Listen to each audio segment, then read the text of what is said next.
Boa noite a todos. Hoje nós vamos dar continuidade à nossa série em 1 Tessalonicenses. Nós vimos na semana passada o primeiro capítulo, 1 a 10. Hoje nós vamos começar o segundo capítulo. Vamos encerrar o ano com essa passagem, 1 Tessalonicenses, capítulo 2, de 1 a 12. Então abra sua Bíblia, 1 Tessalonicenses, capítulo 2, de 1 a 12, nós vamos estudar esses versículos hoje. Lembrando que Tessalonicenses é uma carta escrita por Paulo, pouco tempo depois dele deixar essa cidade. Nós vimos semana passada que foi ele quem fundou essa igreja, em sua segunda viagem missionária, juntamente com Silas. Tiveram que sair de lá em pouco tempo, a gente não sabe ao certo quanto tempo, mas provavelmente cerca de 3 a 6 meses só, eles puderam ficar lá. Depois de lá foram a Atenas e em seguida mandaram Timóteo para Tessalônica para receber notícias de lá. E justamente essa carta é uma resposta às notícias e às dúvidas que Timóteo trouxe desses cristãos. Então a gente trabalhou semana passada Paulo elogiando essa igreja, né? Eram cristãos exemplares. Ele corta na edição. Eram cristãos exemplares. E hoje a gente vai começar a ver Paulo num capítulo um pouco mais tenso. O primeiro foi um capítulo muito leve, muitos elogios, muito louvor a Deus por aquilo que ele estava fazendo no meio do povo em Tessalônica. Porém, no segundo capítulo ele vai começar agora a responder algumas das acusações que Timóteo trouxe, que estavam sendo enxertadas naquela igreja. Nós sabemos que Paulo, onde chegava, tinha inimigos, pessoas que eram contra o evangelho, sejam judaizantes ou de alguma outra vertente, e eles incitavam o povo contra Paulo, contra os ensinamentos de Paulo. A gente vai ver aqui o começo da resposta dele a respeito dessas acusações que ele sofrera de seus opositores. Então vamos lá. Capítulo 2, versos de 1 a 12. Diz assim: Porque vós, irmãos, sabeis pessoalmente que a nossa estada entre vós não se tornou infrutífera, mas apesar de maltratados e ultrajados em Filipos, como é de vosso conhecimento, tivemos ousada confiança em nosso Deus para vos anunciar o Evangelho de Deus em meio a muita luta, pois a nossa exortação não procede de engano, nem de impureza, nem se baseia em dolo. Pelo contrário, visto que fomos aprovados por Deus a ponto de nos confiar Ele o Evangelho, assim falamos, não para que agrademos a homens, e sim a Deus, que prova o nosso coração. A verdade é que nunca usamos de linguagem de bajulação, como sabeis, nem de intuitos gananciosos. Deus disto é testemunha. Também jamais andamos buscando glória de homens, nem de vós, nem de outros. Embora pudéssemos, como enviados de Cristo, exigir de vós a nossa manutenção, todavia nos tornamos carinhosos entre vós, qual ama que acaricia os seus filhos. Assim, querendo-vos muito, estávamos prontos a oferecer-vos não somente o Evangelho de Deus, mas igualmente a própria vida. Por isso que vos tornastes muito amados de nós. Porque vos recordais, irmãos, do nosso labor e fadiga, e de como noite e dia, labutando para não vivermos à custa de nenhum de vós, vos proclamamos o Evangelho de Deus. Vós e Deus sois testemunhas do modo porque piedosa, justa e irrepreensivelmente procedemos em relação a vós outros que crerdes. E sabeis ainda de que maneira, como pais a seus filhos, a cada um de vós exortamos, consolamos e admoestamos para viverdes por modo digno de Deus, que vos chama para o seu reino e glória. Amém? Peço que você ore mais uma vez, peça que Deus venha falar com você essa noite através desse texto, que os ensinamentos que Paulo trouxe aos irmãos em Tessalônica, lá no primeiro século, possam fazer-se atuais para nós hoje, que nós possamos compreendê-los e aplicá-los em nossas vidas. Ore nesse momento.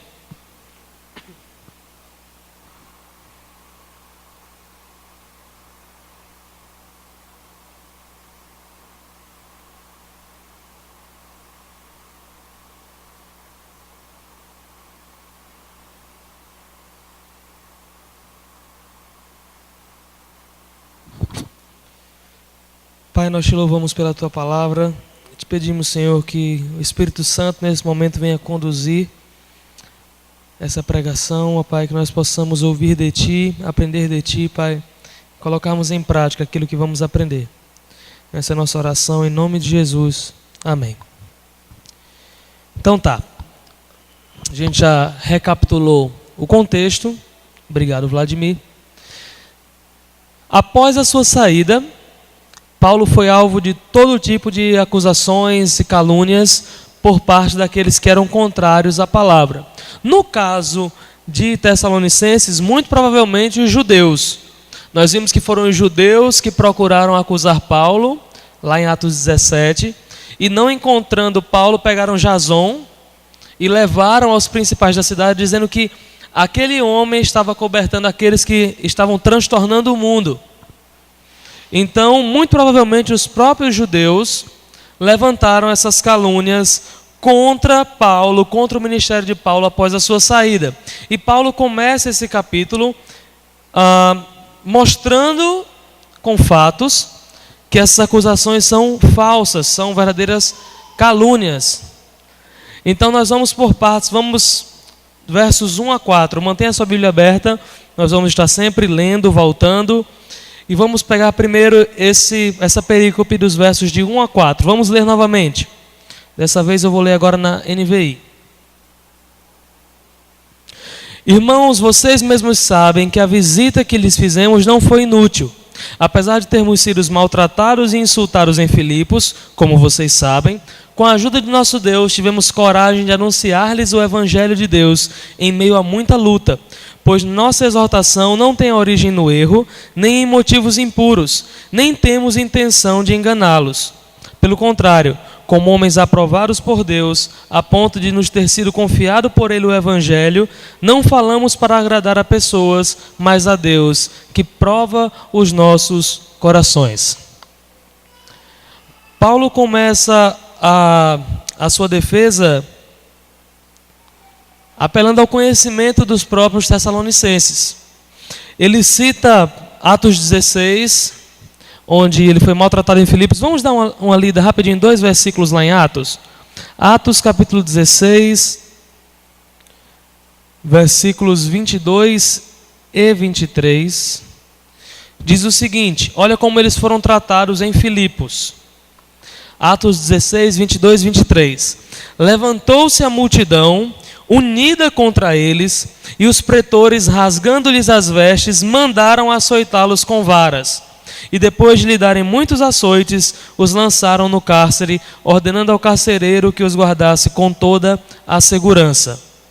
Esse foi o tratamento que eles receberam em Filipos. Aquilo que eles chamam de ser maltratados e ultrajados. Eles chegaram em Tessalonicenses corridos da cidade de Filipos. E é interessante que ele fala aqui, olha, vocês sabem que a gente foi maltratado lá, vocês sabem que a gente passou por maus bocados, porém, ainda assim, nós tivemos ousada confiança em nosso Deus para vos anunciar o Evangelho de Deus. Eles tinham pregado a mensagem de Cristo, o Evangelho, na cidade de Filipos, e a paga que eles haviam recebido era tortura, apanhado, foram fustigados com varas, receberam açoites e foram presos, acorrentados. Essa foi a recompensa que eles receberam por pregar o Evangelho em Filipos. Foram embora fugidos dali e após esse trágico acontecimento chegaram em Tessalônica. E lá o que é que eles fazem? Eles pregam a mesma mensagem que pregaram em Filipos. A gente foi lá, pregou, apanhou. A gente veio para cá, apanhado, fugido, e pregamos a mesma mensagem. Nós tivemos ousadia, coragem, confiança, vinda de Deus, para pregarmos o Evangelho para vocês, mesmo em meio a muita luta. Eles tinham acabaram de passar por uma situação terrível, por pregar o Evangelho, e chegam ali novamente pregando o Evangelho. Logo, a acusação que Paulo cita no versículo 3 torna-se vã. Ele fala, olha, pois a nossa exortação não procede de engano, nem de impureza, nem se baseia em dolo. Logo, se alguém acusa que eles estavam ali para enganar alguém, ou de maneira impura, ou querendo lesar aquele povo, essa acusação torna-se inútil, torna-se completamente falsa. Porque eles não iriam fazer a mesma coisa que fizeram na cidade anterior, com uma intenção de enganar o povo, se eles sabiam que eles receberiam por aquilo. Em Filipos nós pregamos o evangelho e apanhamos, fomos botados para correr. Aqui a gente veio para pregar o evangelho da mesma forma. E se tivéssemos que apanhar e ser botados para correr, a gente iria do mesmo jeito. E foram botados para correr.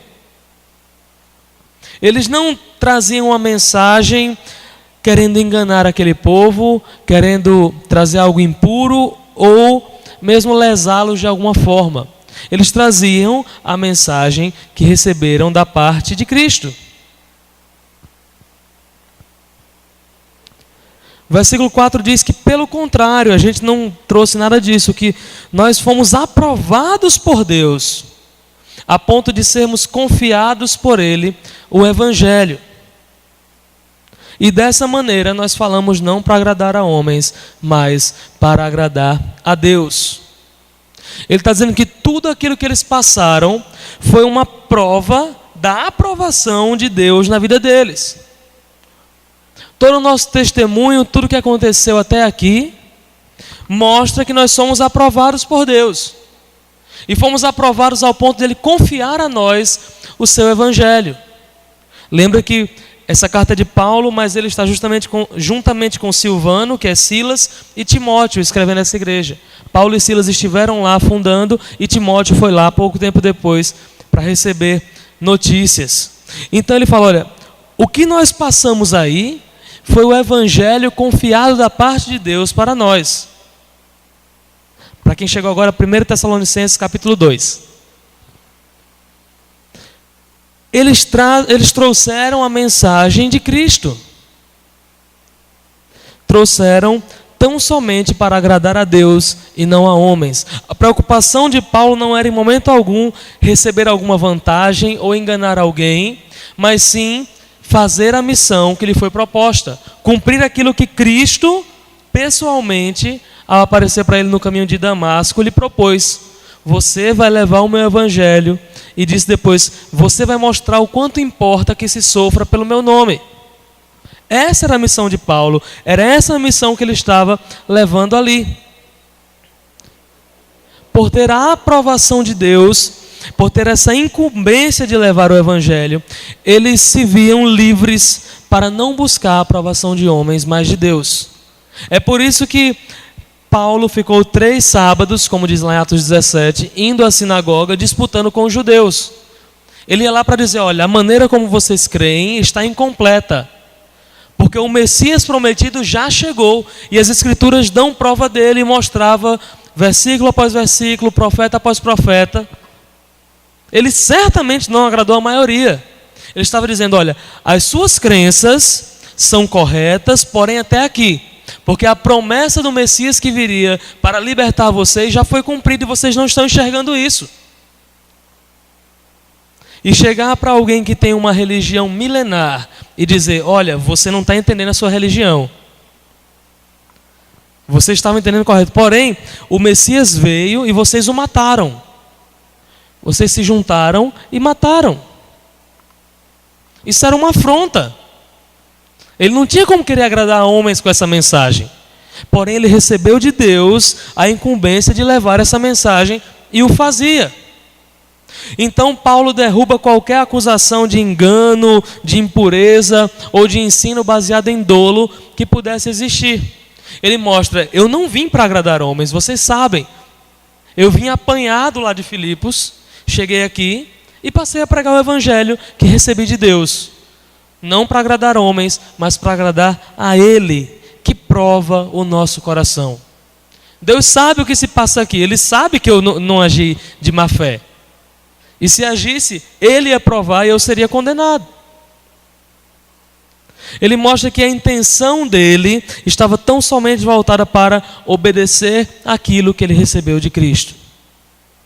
Então aquelas acusações que os seus opositores fizeram caíam por terra. E ele continua, vamos ler novamente os versos de 5 a 9. 1 Tessalonicenses 2, 5 a 9.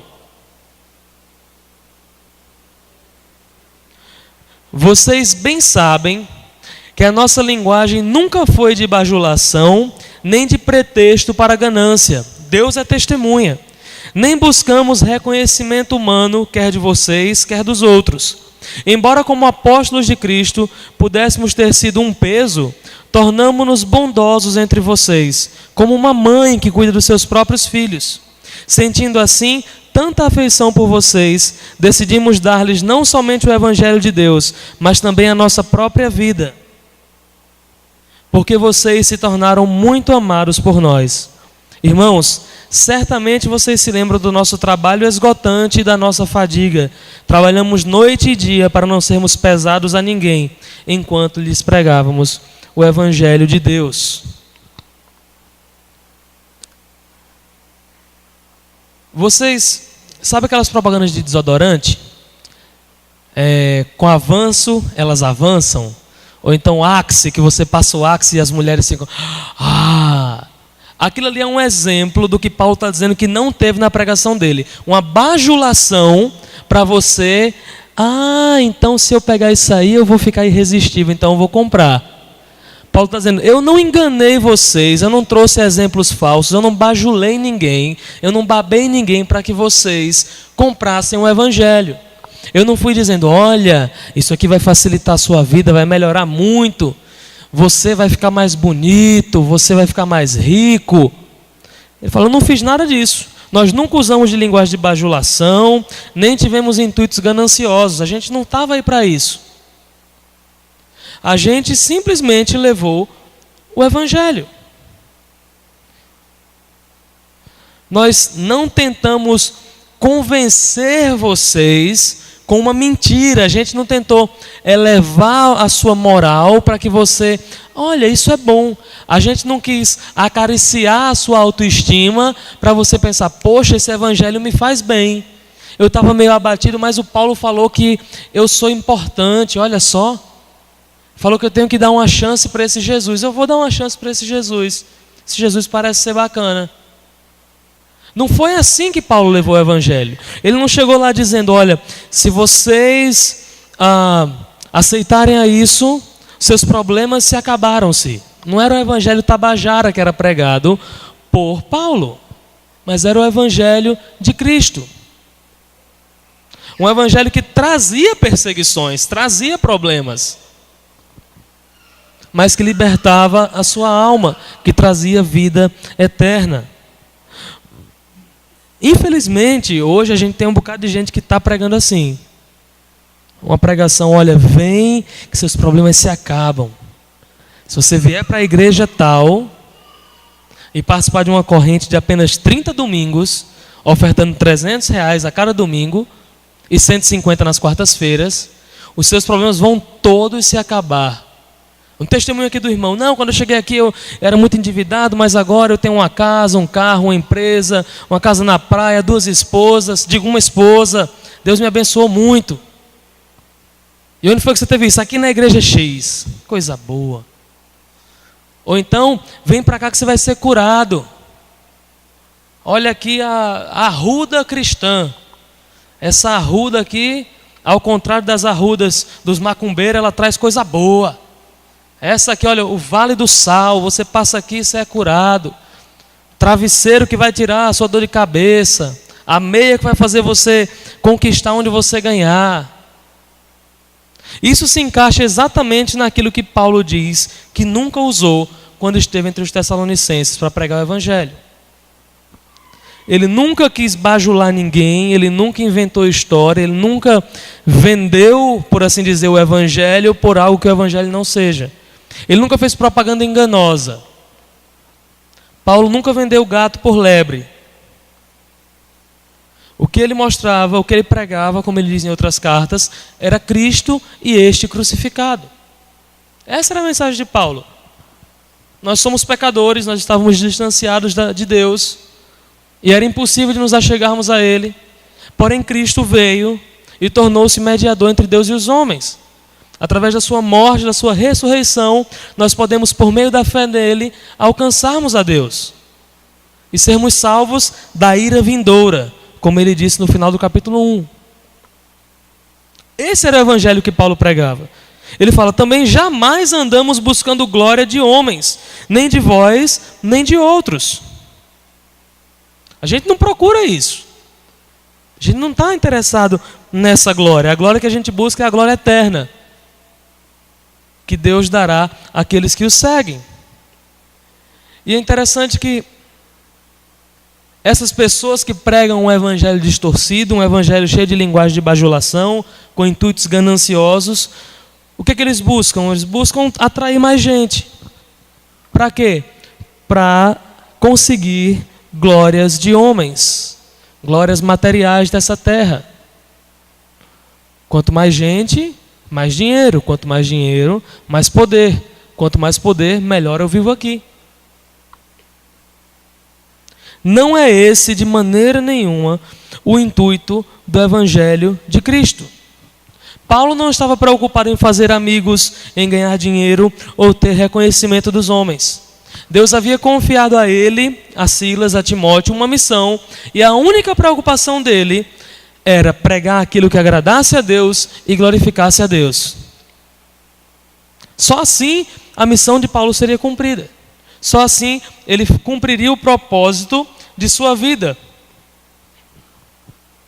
Atrair mais gente por gostar daquilo que ele fala, que não é o evangelho, ou conseguir glória para ele. Olha como Paulo prega bem, olha como Paulo faz milagres. Não era isso que Paulo buscava.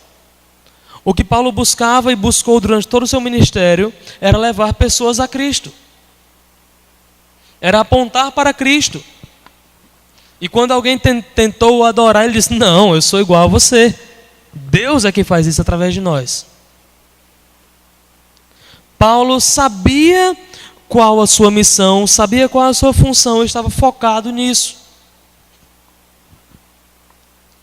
E por mais que pessoas o acusassem de outras coisas, os próprios tessalonicenses eram prova viva de que ele não havia feito essas coisas. Versículo 7 diz, embora pudéssemos, como enviados de Cristo, exigir de vós a nossa manutenção, todavia nos tornamos carinhosos entre vocês, como uma mãe que acaricia os próprios filhos.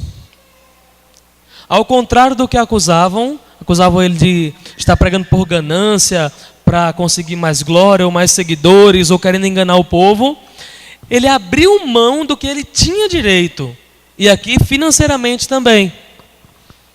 Ao invés de estar pregando para receber dinheiro, Paulo estava abrindo mão do dinheiro que era de direito. Ele falou, olha, a gente tinha direito, como enviados de Cristo, de sermos sustentados por vocês. Que vocês bancassem nossa manutenção, nosso sustento enquanto nós estávamos aí. Mas a gente amou vocês tanto que a gente se tornou como uma mãe cuidando dos filhos. E não dá para imaginar uma mãe recebendo dinheiro para cuidar dos filhos. Está lá, ó meu filho, está aqui a sua comida, viu? É R$10. É R$10. Que eu fui no supermercado, voltei, lavei, cozinhei, preparei para você, botei no seu prato, são R$10. Se você quiser comprar a partir de amanhã, a gente renegocia o preço. Mas, por enquanto, é R$10. Ô, meu filho, você está triste, vem aqui me dar um abraço. O que aconteceu? Aconteceu isso. Ô, meu filho, chore. Tá melhor, tô. Pronto, R$20. Como assim? Não, eu ouvi seus problemas, fiz carinho. Você tem meu teto para dormir, R$20. Não tem lógica. E Paulo fala, assim como uma mãe que cuida dos seus próprios filhos, a gente se tornou no meio de vocês. Nós tínhamos o direito de sermos sustentados, mas a gente abriu mão disso. A gente se apegou a vocês de tal maneira que ele fala assim, nós, querendo-vos muito, estávamos prontos a oferecer-vos não somente o Evangelho de Deus, mas igualmente a própria vida, posto que vos tornaste muito amados de nós. A gente amou tanto vocês, que a gente não queria dar só o Evangelho, não, a gente queria entregar a própria vida. Se fosse preciso, a gente morria por vocês lá. Nós amamos vocês. A gente se apegou a vocês, a gente amou, ensinou o evangelho, cuidamos e a gente não queria que nada atrapalhasse isso. Por isso que nem a questão financeira que nós tínhamos direito, nós abrimos mão por vocês. E Paulo não está dizendo aqui que aquele que prega, aquele que ensina, o pastor, aquele que cuida, não deve receber dinheiro por isso. Mateus 10,10 diz que o trabalhador é digno do seu salário. 1 Coríntios 9,14, o próprio Paulo, quem serve ao altar, do altar, tira o seu sustento. É um direito, ele fala. Embora pudéssemos exigir de vós a nossa manutenção, a gente abriu mão. E o verso 9 diz que, olha, vocês se lembram, meus irmãos, que a gente trabalhou muito, de noite e de dia, trabalhando pesado para não vivermos à custa de nenhum de vós, enquanto proclamávamos o Evangelho de Deus. Nós tínhamos o direito de receber, nós tínhamos o direito de ser sustentados por isso. A gente estava aí tão somente para pregar o Evangelho, mas a gente preferiu ter uma jornada dupla, tripla de trabalho, ensinando e trabalhando, para não viver à custa de ninguém e não fazer com que o Evangelho ficasse afastado por causa disso. A gente abriu mão de um direito nosso para que a mensagem pudesse chegar a vocês com maior eficácia. Foi isso que Paulo fez por eles, por amá-los. Paulo abriu mão, não de algo que era errado, mas de algo que era correto, direito dele, para que o Evangelho pudesse ter um alcance maior, um alcance melhor. Para que ninguém pudesse dizer, está pregando para poder comer. Fica lá só pregando. Graças a Deus hoje a gente tem uma visão um pouco melhor disso, apesar de que em alguns lugares, algumas pessoas ainda acharem que pastor não faz nada. Mas nós temos uma visão um pouco melhor. E Paulo não quis se fazer pesado para aqueles a quem ele tratava como filhos. Última perícope, versos 10 a 12, vamos ler novamente.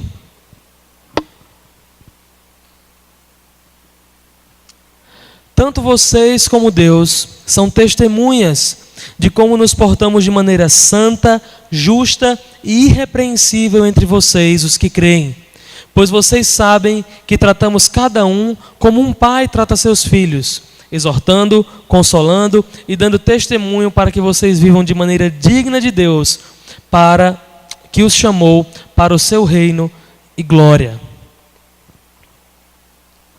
Para fechar e cortar qualquer acusação que fosse feita contra ele, ele fala assim, mais uma vez, assim como disse no começo, vocês e Deus são testemunhas do modo como nós nos portamos entre vocês.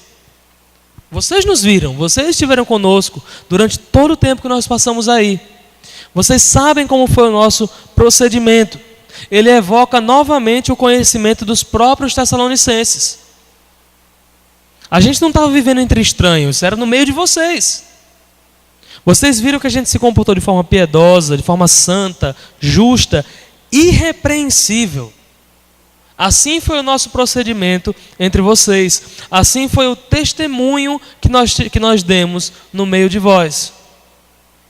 Primeiro ele fala que ele se portou como uma mãe, cuidando de seus filhos. E agora ele fala que se portou como um pai. Tanto ensinando, como exortando, como admoestando, consolando, dando testemunho de um modo digno de Deus que eles deveriam viver. Paulo se colocou como um exemplo no meio daquele povo. Ele disse, vocês têm que viver de um modo digno de Deus, que chamou vocês para o reino dele, para a glória dele. E esse modo é o modo como eu estou vivendo, como nós estamos vivendo no meio de vocês. Paulo se coloca como alguém para ser olhado. Nós vivemos aí de maneira santa, justa e irrepreensível. Tratamos vocês como um pai trata um filho, ensinando, exortando, admoestando, consolando e mostrando uma maneira digna, um modo digno que vocês deveriam viver. Para Deus, aquele que chamou vocês para o seu reino e para a sua glória. Interessante que nós vimos semana passada, capítulo 1, verso 6, que eles fizeram aquilo que Paulo pediu. Ele disse: com efeito vos tornastes imitadores nossos e do Senhor. Paulo se portou de maneira piedosa, de maneira justa e irrepreensível entre eles. E eles agora estavam vivendo, imitando o comportamento de Paulo. Tanto é que nós vimos semana passada que o testemunho deles repercutiu não somente na cidade, não somente na região da Macedônia, mas também até a Caia. Porque eles estavam vivendo de um modo digno do Senhor. Eles haviam recebido a palavra com alegria no Espírito e agora estavam vivendo aquilo que tinham aprendido.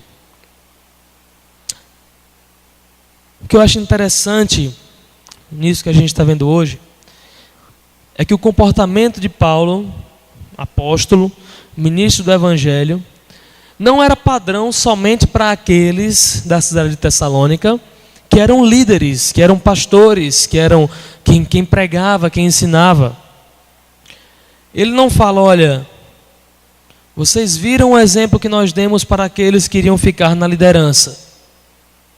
Vocês viram o exemplo que nós demos para aqueles que iriam pregar quando a gente fosse embora. A gente ensinou como eles devem viver, nós vivemos de uma maneira que eles têm que imitar a gente.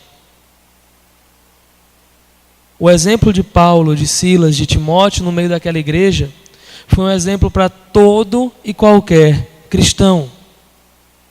O viver uma vida justa, santa, irrepreensível, não é o padrão somente para Paulo, não é o padrão somente para quem se coloca à frente como um pastor ou um líder, não é um padrão só para os cristãos em Tessalônica, mas é um padrão para todo aquele que é chamado por Deus, para todo aquele a quem o Espírito Santo toca e entende que Cristo é o único caminho, a única verdade, a única vida. Aquele que tem a Cristo como seu Salvador, obrigatoriamente deve tê-lo como seu Senhor, como aquele que manda. E Paulo vivia dessa maneira. E alguém que tem Cristo como Senhor, procura viver de maneira santa, justa e irrepreensível. O padrão não era só para Paulo, o padrão não é só para quem é líder, o padrão é para quem tem Cristo. Paulo não estava escrevendo aqui a liderança da igreja em Tessalônica, mas sim aos tessalonicenses, aqueles que fazem parte da igreja de Cristo.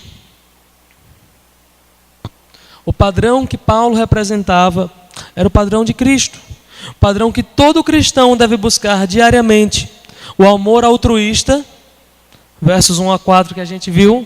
Ele estava lá não para querer alguma coisa, mas sim para ensinar a verdade que ele havia ensinado em Filipos e havia se apanhado por isso, mas ele estava ali porque ele não queria agradar a homens, mas sim a Deus.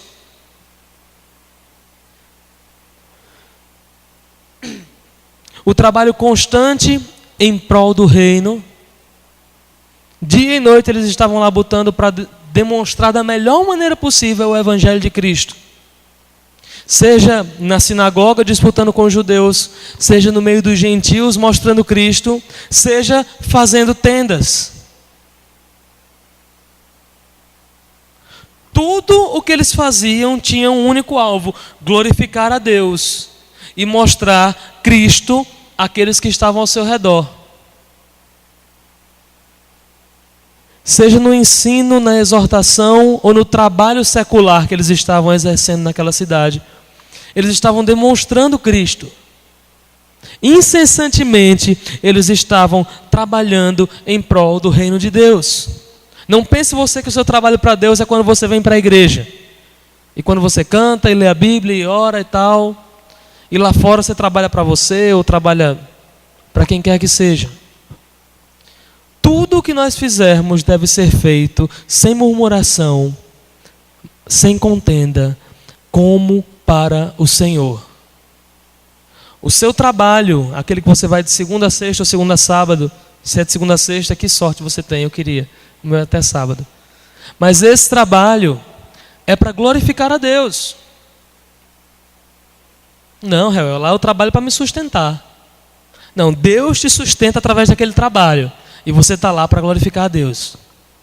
Aquilo que você faz, tirar uma nota fiscal, conferir um estoque, atender alguém, recepcionar bem um cliente, mostrar as melhores ofertas, né, Thomas? Deve ser feito para glorificar a Deus. O seu pensamento deve estar sempre: como eu posso glorificar a Deus e testemunhar de Cristo aqui? O cara quer só comprar um carro. Eu tenho que mostrar Cristo para ele.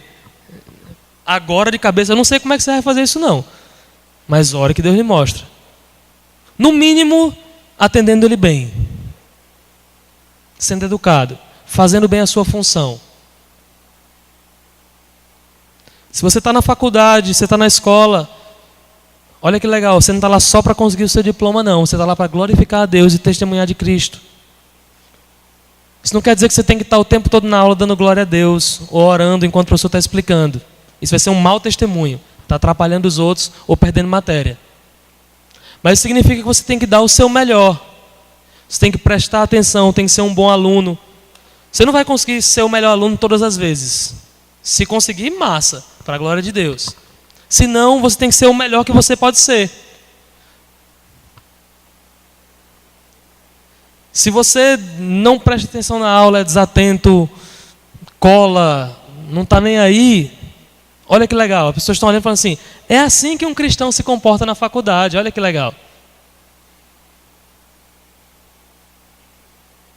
Nós temos que lembrar que nós somos embaixadores de Cristo. Nós somos representantes daquele que nos chamou das trevas para a sua maravilhosa luz.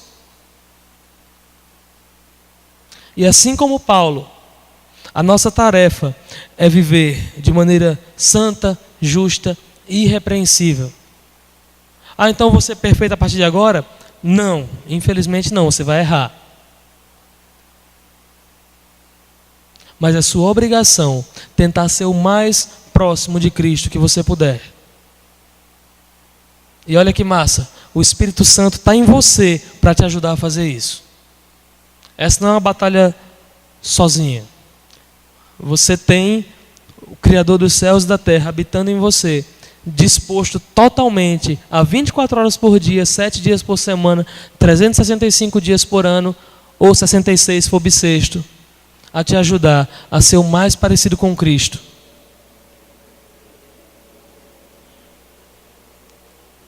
Que Deus possa aplicar essa porção de sua palavra em nossos corações. Que nós possamos entender que o compromisso, a responsabilidade de sermos testemunho, de glorificarmos a Deus, é individual. Você não cumpre a sua parte através de mim, eu não cumpro a minha parte através de você. Você é responsável pelo testemunho que você dá de cristão. Como a gente já falou aqui algumas vezes, você é a Bíblia que o pessoal está lendo. Você é Jesus que as pessoas estão conhecendo. Que Jesus você tem apresentado? O que a tua Bíblia está dizendo para as pessoas lá fora? Ore nesse momento. Peça que Deus fale com você sobre aquilo que de importante foi dito hoje, para que Ele possa agir em seu coração.